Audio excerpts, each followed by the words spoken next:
Shalom, saudara yang dikasihi dan diberkati Tuhan. Selamat malam, salam sejahtera buat kita semuanya. Apa kabar saudara malam hari ini? Doa kami saudara sekalian selalu dalam keadaan yang luar biasa baik, tetap dalam penyertaan, bahkan dalam pemeliharaan Tuhan yang hidup. Puji Tuhan, jumpa lagi dengan saat teduh dan doa sebelum tidur malam hari ini. Saat teduh malam hari ini berjudul Hidup dalam Ketaatan. Firman Tuhan dalam Kejadian pasal 19 ayat yang ke-29 mengatakan, "Demikianlah pada waktu Allah memusnahkan kota-kota lembah Yordan dan menunggang balikkan kota-kota kediaman Lot, maka Allah ingat kepada Abraham.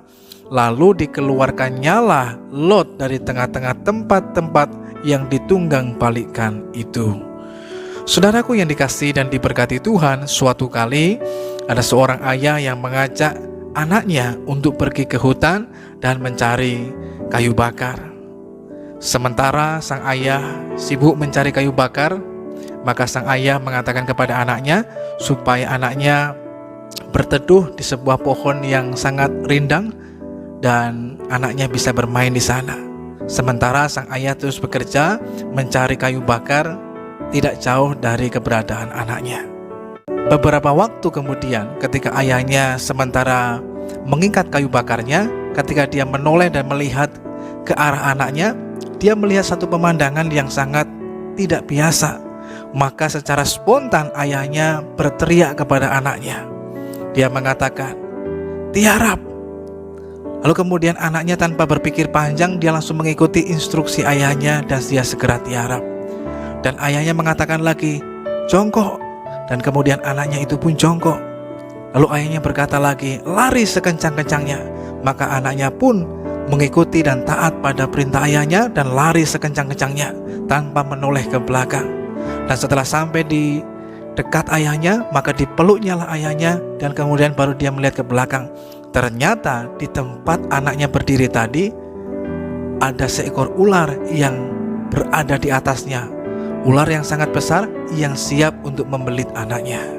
Tetapi karena kepatuhan dan ketaatan anaknya pada instruksi dan perintah ayahnya, maka sang anak pun akhirnya dapat menyelamatkan diri dari bahaya. Saudaraku yang dikasihi dan diberkati Tuhan, hal ini mengingatkan kembali pada kisah daripada Lot dan keluarganya. Ketika Sodom dan Gomora dihancurkan oleh api belerang, istri Lot jadi tiang garam karena ia menoleh ke belakang, gara-gara tidak rela hartanya hilang dimakan api. Namun benarkah demikian? Apakah cerita istri Lot ini memang kritik pada orang yang terikat pada harta atau tentang hal yang lainnya? Saudara yang dikasihi dan diberkati Tuhan, karena janji Tuhan kepada Abraham, Lot diselamatkan dari kepunahan kota Sodom dan Gomora. Namun istri Lot tidak terselamatkan. Mengapa demikian? Karena istri Lot tidak patuh pada perintah Tuhan melalui ucapan malaikat yang berkata, "Larilah, selamatkanlah nyawamu, janganlah menoleh ke belakang dan janganlah berhenti dimanapun juga di lembah Yordan, supaya engkau jangan mati lenyap." Ketika Tuhan menulahi Sodom dan Gomora, istri Lot menoleh ke belakang lalu menjadi tiang garam. Kita tidak dapat memastikan alasannya. Beberapa orang menduganya karena ia menyayangi hartanya, namun tidak ada keterangan tentang motivasi ini. Yang jelas tindakan ini merupakan tindakan pengabaian dan ketidaktaatan terhadap pesan Tuhan yang disampaikan melalui malaikatnya. Mengabaikan pesan Tuhan, apalagi dalam situasi yang segenting itu, sungguh sangat fatal akibatnya. Kita perlu belajar sepenuhnya untuk mentaati Tuhan dalam segala situasi dalam hidup kita. Semakin bahaya situasi yang kita alami, justru semakin kepatuhan itu menjadi lebih berharga. Bila di saat genting malah kepatuhan mengendor, ataupun kemudian kita tidak menjadi taat pada perintah Tuhan, bahaya lebih dekat mengancam dalam kehidupan kita.